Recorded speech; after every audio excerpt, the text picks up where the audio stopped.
पिछले एपिसोड में हमने देखा था कि हु युहाओ और व्हाइट टाइगर ड्यूक की मुलाकात होती है। अब आगे देखेंगे। हु युहाओ हल्के से सिर हिलाकर थोड़ा उत्साहित हुआ। यही तो उसका बरसों पुराना सपना था। गहरी सांस लेकर उसने प्रिंसेस ज्यूजियो की ओर गंभीर नजरों से देखा और बोला, राजकुमारी, मेरी कुछ शर्तें और हैं। मैंने जो कहा वह सिर्फ मेरे लिए है। मुझे अभी कोई नाइटहुड की गारंटी नहीं चाहिए। मैं स्टारलू एम्पायर के नियमों के अनुसार अपने दम पर अपनी जगह बनाना चाहता हूँ। कोई अपवाद नहीं। और याद रखिए, इस समय मैं सिर्फ हुओ युहाओ हूँ। मेरा स्पिरिट पगोडा, श्रेक एकेडमी या टैंग सेक्ट से कोई लेना देना नहीं। अगर मैं स्टारलू एम्पायर का नाइट बनता हूँ तो भी मैं एम्पायर के अधीन नहीं रहूंगा, नहीं उनके आदेशों का गुलाम बनूंगा।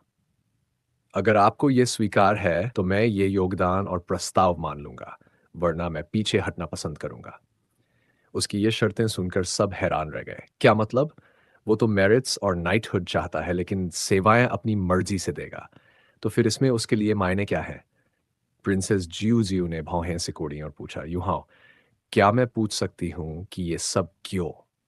तुम्हारी स्टेटस सोल मास्टर दुनिया में इतनी ऊंची है कि तुम्हें गौरव या धन के लिए ये सब करने की जरूरत ही नहीं।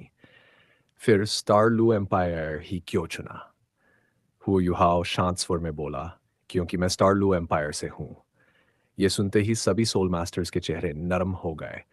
तो ये भी स्टारलू एम्पायर का हिस्सा है। इसका मतलब है कि वो अपने देश के लिए योगदान देना चाहता है। सबको युहाओ और अपना सा लगा। असल में जूजू पहले से जानती थी कि वह स्टारलू एम्पायर का है। जब पहली बार उसने Elite Continental Advance Soul Master Academy Tournament में युहाओ से मुलाकात की थी, तब ही उसके रिकॉर्ड्स देखे थे। फर्क बस इतना था कि इस बार खुद युहाओ ने यह स्वीकार किया। हुओ युहाओ ने आगे कहा, जब मैं छोटा था, मेरा सपना था कि मैं एक जनरल बनूं। यही मेरी ख्वाहिश है। मैं चाहता हूं कि अपनी मेहनत से जनरल और मार्शल बनूं। व्हाइट टाइगर ड्यूक की तरह अपनी सेना का नेतृत्व करूं और अपना नाम रोशन करूं। यह कारण सुनकर साधारण लोगों के लिए तो बात साफ लग रही थी, लेकिन टैंग सेक्ट के लोग कुछ अजीब महसूस कर रहे थे। क्या हुआ युहाओ पहले ही इतना प्रसिद्ध है, भविष्य में अल्टीमेट डोलू बनने वाला है, फिर उसे जनरल या मार्शल की पदवी क्यों चाहिए? लेकिन युहाओ की आंखें एकदम गंभीर थी, खासकर जब उसने व्हाइट टाइगर ड्यूक की तरफ देखा। हाँ, अपने सपने को पूरा करने का यही रास्ता था। केवल एक शख्स था जो उसके इरादों को समझ सकता था, उसका छोटा भाई दाइलुओली। उसकी आंखों में भावनाओं का तूफान उमड़ रहा था। क्या तुम सच में पिता से टकराना चाहते हो? फिर भी पिछले एक महीने में भाई ने जिस तरह से उसे सख्ती से ट्रेन किया था, उसने उसके मन में युहाओ के लिए गहरा भरोसा जगा दिया। प्रिंसेस जियो जियो ने लंबे समय तक युहाओ को देखा और धीरे से सिर हिलाया। ठीक है, मैं तुम्हारी शर्तें मानती हूँ। तुम एम्पायर के नियमों के अनुसार अपनी जगह बना सकते हो और हम तुम्हें बांधेंगे नहीं। बस मेरी एक गुजारिश है, जब एम्पायर पर संकट हो तो देश की रक्षा के लिए सामने आना, एक नायक की तरह खड़े होना। हुओ युहाओ ने गंभीरता से सिर हिलाया। मैं खुद को नायक नहीं कहूंगा, लेकिन अगर संकट आया तो मैं देश के लिए खड़ा रहूंगा। इसे अपने कर्मों से साबित करूंगा। व्हाइट टाइगर ड्यूक ध्यान से देख रहा था। वह बोला, तो तय रहा, जब तुम ये रिकनेसेंस मिशन पूरा कर लोगे, राजकुमारी और मैं तुम्हारा सम्मान करेंगे। मैं खुद तुम्हारे योगदान लिखूंगा। उम्मीद है कि हम तुम्हें भविष्य में एक महान जनरल बनते देखेंगे। स्टारलू एम्पायर को तुम्हारे जैसे प्रतिभा की जरूरत है। वह सचमुच खुश था। हुआ युहाओ की स्पिरिचुअल पावर ने उसे पूरी तरह विश्वास दिला दिया था। व्हाइट टाइगर ड्यूक ने अपने सामने का प्याला उठाया। राष्ट्रीय संकट में शराब नहीं पी जा सकती, तो मैं चाय से ही तुम्हें टोस्ट करता हूं, तुम्हारी सफलता की कामना। हु युहाओ ने भी अपना प्याला उठाया और बोला, धन्यवाद। फिर ड्यूक ने मुस्कुराकर पूछा, बेटे, अगर तुम स्टारलो एम्पायर से हो तो किस जगह से हो? हुओ युहाओ हल्के से रुका और बोला, मैं स्टारलो सिटी के पास एक छोटे से गांव का हूँ, कोई खास जगह नहीं। ड्यूक हंसकर बोला, सच में एक छोटे गांव से इतना बड़ा रत्न निकलना दुर्लभ है। युहाओ ने मुट्ठी भींची लेकिन खुद को काबू में रखा। फिर बोला, ड्यूक, राजकुमारी, हम लंबे सफर से थके हुए हैं। आज यहीं विराम लेते हैं। 2 दिन में मैं मिशन शुरू करूंगा। अच्छा है? ड्यूक ने प्रसन्न होकर कहा। उसे पसंद आया कि युहाओ बेवजह बातें नहीं करता, अपना काम पर ध्यान देता है। उसने दाई यूहेंग को आदेश दिया कि वह युहाओ और उसकी टीम को आराम की जगह दिलाए। श्रेक एकेडमी के होने के कारण उनके लिए बेहतरीन टेंट्स तैयार किए गए। हर टेंट करीब 80 वर्ग मीटर का था, टेबल, बिस्तर और सजावट के साथ। लेकिन टैंक सेक्ट के लोग सीधे आराम करने नहीं गए। सब युहाओं के टेंट में जमा हो गए। छोटे भाई, आज ये सब क्या था? सुसंशी ने पूछा। युहाओ हल्का मुस्कुराया। तीसरे सीनियर, ये सच में मेरा सपना है। इसके पीछे और कोई मकसद नहीं, और न ही इसका असर एकेडमी या टैंक सेक्ट पर पड़ेगा। उसकी आंखों में जटिल भाव देखकर सुसंशी चुप हो गया। उसने कंधे पर हाथ रखा और कहा, ठीक है, अगर तुम ताना नहीं चाहते तो हम मजबूर नहीं करेंगे। लेकिन याद रखना, कभी मन भारी लगे तो किसी से बात कर लेना। इससे बोझ हल्का हो जाता है। धन्यवाद, तीसरे सीनियर। मैं ठीक हूँ। टैंक सेक्ट के बाकी लोग उस पर भरोसा करते थे, इसलिए और सवाल नहीं किए। सब अपने टेंट्स में चले गए। यूहाओ अकेला बैठा रहा। क्या मैंने आखिरकार ये कदम उठा ही लिया? अब मैं सच में अपने दम पर मेरिट्स कमा पाऊंगा? उसने अपनी मुट्ठियां भींच ली। दाई हाओ, ये सब मैं सिर्फ तुम्हें पीछे छोड़ने के लिए कर रहा हूँ। मैं स्टारलू एम्पायर का वो नायक बनूंगा जो तुमसे भी ऊंचा होगा। जब वो दिन आएगा, मैं सिर ऊंचा करके ड्यूक्स मैंशन लौटूंगा और अपनी माँ का हक वापस लूंगा। उसके भीतर स्पिरिचुअल पावर लहराने लगी। तभी उसे स्पिरिट पगोडा में महसूस हुई वो रहस्यमयी ऑरा, फिर हल्की सी झलक दिखाने लगी। युहाओ चौंक गया और तुरंत खुद को उस अवस्था से बाहर खींच लिया। फिर होंठों पर हल्की मुस्कान आई। तीतियान, तुम मुझे हमेशा नहीं देख सकते। अगर एक बार मैंने उस दुनिया की ऑरा छुई है तो दोबारा भी कर सकता हूँ। लेकिन अभी नहीं। अब मैं तुम्हें और कुछ महसूस नहीं करने दूंगा। थोड़ी देर अकेले बैठने के बाद हुआ युहाओ अपने टेंट से बाहर निकला। रात का आधा हिस्सा बीत चुका था। दिन भर की थकान तो थी, लेकिन उसके भीतर मौजूद जीवन शक्ति उसे जल्दी थकने नहीं देती थी। फिर भी उसकी चाल में थोड़ी उदासी थी जब वह पास वाले टेंट की ओर बढ़ा। वह टेंट जिसमें टंग वुतोंग थी। डायोहेंग को यह नहीं पता था कि वह टंग वुतोंग है, न कि वांगडोंगर। उसकी नज़र में तो वांगडोंगर और हुआ युहाओ एक जोड़ी थे। इसलिए उसने टेंस लगाते समय स्वाभाविक रूप से दोनों को साथ साथ रखा था। क्या तुम सो चुकी हो? युहाओ ने मन ही मन सोचा। आज व्हाइट टाइगर ड्यूक और शू सेंशी की बातों के बाद उसका मन बहुत भारी था। उसे किसी से मन की बात कहने की जरूरत महसूस हुई, और उसकी नज़र में वह सिर्फ एक ही थी। वह धीरे धीरे तांग वूतोंग के टेंट तक पहुंचा। थोड़ी देर झिझका और फिर हल्के से पर्दे पर थपकी दी। कौन है? अंदर से तांग वूतोंग की आवाज आई। वूतोंग, क्या तुम सो चुकी हो? युहाओ ने नरमी से पूछा। वह कुछ पल चुप रही, फिर बोली, इतनी रात को क्या करने आए हो? युहाओ बोला, कल रात के रिकॉनेसेंस मिशन के बारे में कुछ चर्चा करनी थी। अगर ठीक नहीं है तो मैं सुबह बात कर लूंगा। तांग वूतोंग ने बिना झिझक कहा, तो सुबह कर लेना। मुझे तुम्हारे राज जानने में दिलचस्पी नहीं, और मैं तुम्हारी कॉन्फिडेंट भी नहीं बनना चाहती। युहाओ थोड़ा चौंका, फिर हंसी दबा दी। तो वो सोच रही है कि शू सेंशी की बात मानकर वह उसे कॉन्फिडेंट बनाने आया है। उसने सिर हिलाकर कहा, ठीक है, आराम करो, शुभ रात्रि। ये कहकर वह अपने टेंट की ओर लौटने लगा। चेहरा खोया खोया था। काश वह अभी भी मेरी डोंगर होती। उसके नरम गर्म आलिंगन में मुझे सुकून मिलता।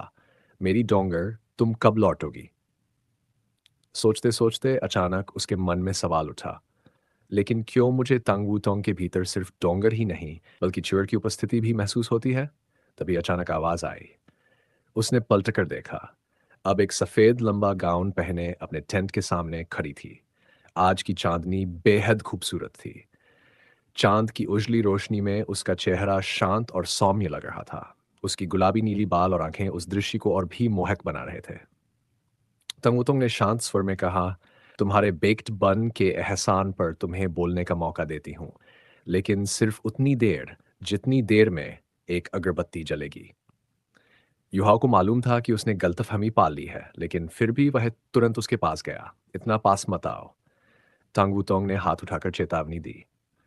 युहाओ रुक गया और उसकी आंखों में झलकती सतर्कता को देखते हुए अनायास बोल पड़ा, डोंगर, तुम बहुत सुंदर हो।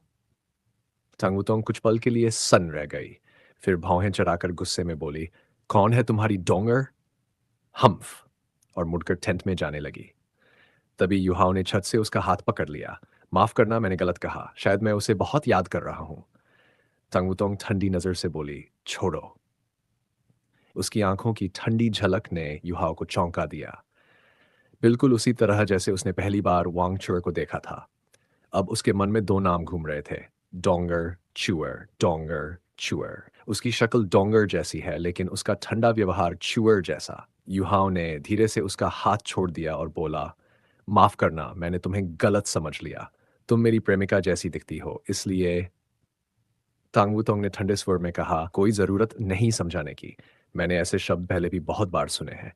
अब भी दो तिहाई अगरबत्ती बाकी है। कहना है तो कहो, लेकिन मुझे तुम्हारी पुरानी प्रेमिकाओं की कहानी मत सुनाना। युहाओं ने शांत स्वर में कहा, मेरी सिर्फ एक ही प्रेमिका है, डोंगर। तांगवुतोंग ने बीच में ही टोक दिया, मैंने कहा ना, ये सब सुनना नहीं चाहती। ठीक है। युहाओं ने गहरी सांस ली। असल में मैं यहाँ अपने मन की बातें करने नहीं आया। मैं अपनी समस्याएं खुद सुलझा सकता हूँ। टैंग ने उत्सुकता से पूछा, तो फिर किस लिए आए हो?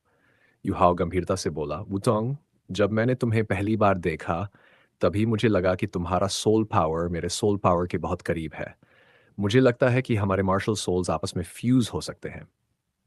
टैंग ने भौं चढ़ाकर सोचा, तुम कहना चाहते हो कि हमारे मार्शल सोल्स फ्यूज हो सकते हैं? ये कैसे मुमकिन है? तुम्हारा मार्शल सोल तो काफी लो टियर का है। युहाओ ने निराश होकर कहा, मेरे पास ट्विन मार्शल सोल्स हैं। उनमें से एक तो अल्टीमेट आइस है। फिर कैसे लो हुआ? टांगुतोंग ने बाल छटकते हुए कहा, फिर भी लो। उसका नखरे वाला अंदाज उसे और भी हावी बना रहा था। युहाओं ने मजबूरी में हंसते हुए कहा, ठीक है, लो ही सही। लेकिन सच में मुझे लगता है कि हमारे मार्शल्स फ्यूज हो सकते हैं। जरा कोशिश तो कर सकते हैं। अगर सफल हुआ तो हमारी शक्ति कई गुना बढ़ जाएगी। हम दोनों सोल सेजेस हैं। अगर दो सोल सेजेस फ्यूजन स्किल निकाले तो उसका असर अविश्वसनीय होगा। तंगुतोंग ने पूछा, तो कैसे करना चाहते हो ये? युहाओ बोला, सरल है, मुझे बस अपना हाथ तुम्हारे हाथ पर रखना होगा। फिर हम सोल पावर जोड़कर देखेंगे। अगर मार्शल सोल्स फ्यूज कर सकते हैं तो सोल पावर पहले फ्यूज होंगे। टांगवुतोंग ने शंका से पूछा, तुम ये सब सिर्फ मुझसे करीब आने के लिए तो नहीं कर रहे? युहाओ ने कड़वी मुस्कान दी, क्या मैं इतना मूर्ख हूं? अगर ऐसा करना होता तो और भी आसान तरीके थे। मैं सच में मानता हूं कि हमारे मार्शल सोल्स फ्यूज हो सकते हैं। अगर चाहो तो टेंट के बाहर भी कर सकते हैं। टांगुतोंग ने थोड़ी देर सोचा, फिर बोली, ठीक है, हम कोशिश करेंगे। लेकिन आज का जो दांव मैंने तुम्हारे साथ लगाया था वो रद्द होगा। मानो तो तुम मेरे टेंट में आ सकते हो। युहाओ ने तुरंत हामी भर दी। ठीक है, पक्का। टांगुतोंग टेंट के भीतर चली गई और बोली, आओ, लेकिन याद रखना, अगर कुछ गलत करने की कोशिश की तो पछताओगे। युहाओ उसका पीछा करता अंदर गया। उसका दिल तेज धड़क रहा था। अगर वूटोंग का मार्शल सोल उसके साथ फ्यूज नहीं कर सका तो शायद वह डोंगर नहीं है। लेकिन वह यही उम्मीद कर रहा था कि हाँ, वह डोंगर ही निकले। अंदर टांगुतोंग ने स्टोरेज सोल टूल से एक मैट निकाला और जमीन पर बिछाया। यहाँ बैठो, शुरू करते हैं। दोनों आमने सामने बैठ गए। युहाओ ने गहरी सांस ली, अपना सोल पावर सर्कुलेट किया और अपनी हथेलियां तंगुतोंग की हथेलियों पर रख दी। उनकी नजरें मिली। तंगुतोंग की आंखों में ठंडक थी, जबकि युहाओ की आंखों में गहरा जुनून। ये तुम ही हो। उसने अपनी मिस्टीरियस हेवन टेक्निक सर्कुलेट की और अपनी सोल पावर तंगुतोंग के शरीर में भेज दी। तंगुतोंग ने विरोध नहीं किया, बल्कि अपनी सोल पावर को सक्रिय किया। लेकिन युहाओ की सोल पावर उसके फोरआर्म में पहुंचते ही किसी राह से रुक गई। बिल्कुल तंग हो युहाओ के सोल पावर को अपने शरीर में खुलकर सर्कुलेट करने की इजाजत नहीं दे सकती थी। ये तो ऐसे होता मानो वो अपनी पूरी जिंदगी उस पर सौंप रही हो। उसने केवल इतना ही अलाउ किया कि वो यह उसके फोरआर्म की नसों में यह जांच सके कि क्या उनका फ्यूजन संभव है। होयुहाव साफ महसूस कर सकता था कि तंगुतोंग का सोल पावर बहुत ही व्यवस्थित और नियंत्रित ढंग से बह रहा था और उसमें एक तरह की शालीनता, एलिगेंस की आभा थी। जब दोनों का सोल पावर पहली बार टकराया तो तांग वुतोंग का सोल पावर हो युहाओ के सोल पावर को जबरदस्ती बाहर धकेलना चाहता था, मानो उसे स्वीकार ही न कर रहा हो युहाओ हैरान रह गया। तांग वुतोंग सही कह रही थी। भले ही उसका सोल पावर किसी भी तरह कमजोर नहीं था, फिर भी उनमें एक गहरी खाई थी। ये उनके मार्शल सोल्स की ब्लड लिनिएज में अंतर की वजह से था। ये कैसे संभव है? मेरे पास ट्विन मार्शल सोल्स हैं और मेरे अंदर अल्टीमेट आइस भी है। मैंने 4 स्पिरिट्स के साथ फ्यूजन किया है, जिससे मेरा मार्शल सोल काफी बदल चुका है। फिर भी मेरा मार्शल सोल उसकी तुलना में इतना कमजोर कैसे हो सकता है? पहले जब भी उसका सोल पावर वांग डोंगर के सोल पावर से टकराता था, दोनों तुरंत फ्यूज़ होकर हाओडोंग पावर बना देते थे, जो उनके पूरे शरीर में सर्कुलेट होता था और उनकी कल्टीवेशन स्पीड को कई गुना बढ़ा देता था। यही वजह थी कि हुई कल्टीवेशन इतनी तेज़ी से बढ़ सकी थी, लेकिन अब स्थिति पूरी तरह बदल चुकी थी। टांग वूतोंग के शरीर में सोल पावर एक सुंदर पर्पलिश गोल्ड रंग का रूप धारण करके बह रहा था। उसके शरीर से हल्की सी पर्पलिश गोल्ड निकल रही थी। होयुहाओ को ऐसा भी लगा मानो उसके सोल पावर में से ड्रैगन रोर जैसी गूंज हो रही हो। इसी हलचल के बीच हुहाओ का सोल पावर उसके शरीर में वापस लौटने से पहले ही पूरी तरह दबा दिया गया। हालांकि वो तुरंत फिर से बन जाता था, लेकिन वूतोंग के शरीर में जरा भी आगे नहीं बढ़ पाता। फ्यूजन तो बहुत दूर की बात थी, मानो कोई अदृश्य दीवार उन्हें अलग कर रही हो। तंगुतों की कलाई हल्की कांपी और उसके सोल पावर का प्रवाह और तीव्र हो गया। तभी होयुहाओ 3 फीट पीछे धकेल दिया गया। टेंगवुतोंग के शरीर से और अधिक पर्पलिश गोल्ड रोशनी झलकी और उसकी भौहों के बीच क्षण भर के लिए एक सुनहरा त्रिशूल गोल्डन ट्राइडेंट की छवि दिखाई दी, फिर तुरंत गायब हो गई। होंठों को मोड़कर उसने कहा, मैंने पहले ही कहा था कि तुम्हारा मार्शल सोल मेरे साथ फ्यूज नहीं हो सकता। तुम्हारी इंस्टिंक्ट्स गलत थी। अगर तुम्हें कोई सेंसेशन हुआ है तो मुझे भी वैसा ही महसूस होना चाहिए था। अब तुम जा सकते हो। होया वहीं बैठा रह गया, जैसे पत्थर की मूर्ति हो। उसका चेहरा सफेद पड़ चुका था।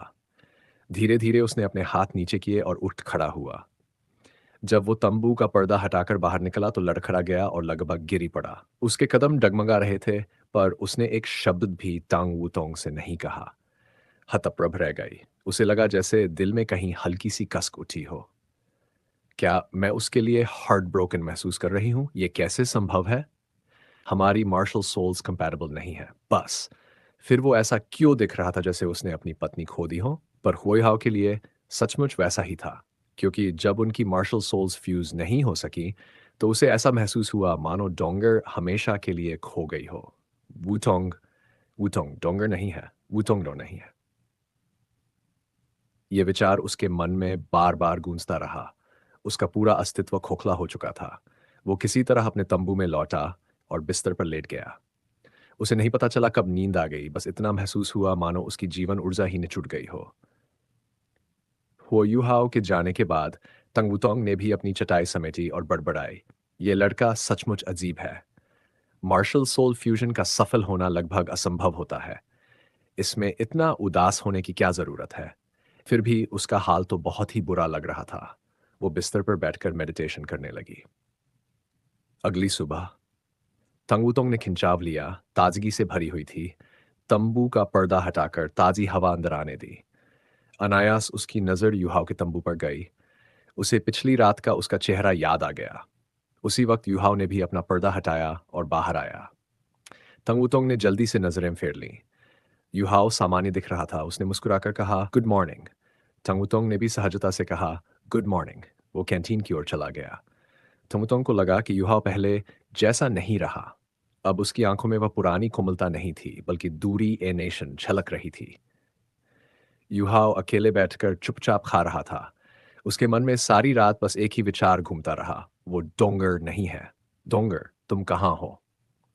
तुंगतुंग ने भी दूर बैठकर नाश्ता किया, पर बार बार उसकी तरफ देखती रही। युहाओ अब उसे नजरअंदाज कर रहा था। वो भौहें चराकर सोचने लगी, क्या वो सचमुच इतना प्रभावित हो गया सिर्फ इसलिए कि फ्यूजन नहीं हुआ? ऐसा व्यक्ति श्रेक एकेडमी का गौरव कैसे हो सकता है? नहीं, मुझे उससे पूछना पड़ेगा। तभी सुसेंशी और जियांग नैन अंदर आए। सुसेंशी ने हंसते हुए कहा, वूटोंग, युहाओ अभी अभी बाहर गया, तुम उसके साथ क्यों नहीं गई? तंग वूटोंग ने ठंडी सांस छोड़कर कहा, मैं उसके साथ क्यों जाऊं? फिर उसने अचानक पूछा, सुसेंशी, अगर कोई सोल मास्टर ये सोचे कि उसका मार्शल सोल किसी और के साथ फ्यूज हो सकता है, लेकिन कोशिश करने पर असफल हो जाए, तो क्या वो बहुत प्रभावित होगा? सुसेंशी ने तुरंत कहा, बिल्कुल नहीं, ये तो सामान्य बात है। मार्शल सोल फ्यूजन इतनी आसानी से नहीं होता। जंगननन ने भी सहमति में सिर हिलाया। तंगुतोंग ने झुंझलाकर कहा, हाँ, यही तो मैं सोच रही थी। लेकिन कोई है जो ऐसा नहीं मानता। वो ऐसे बर्ताव कर रहा है जैसे उसकी पत्नी मर गई हो। सुसेंशी और जंगनन ने एक दूसरे की तरफ देखा और उन्हें तुरंत समझ आ गया कि तांगवुतोंग किसके बारे में कह रही है। तो चलिए आज की कहानी यहीं खत्म करते हैं। बाकी का हिस्सा हम अगले भाग में देखेंगे। धन्यवाद।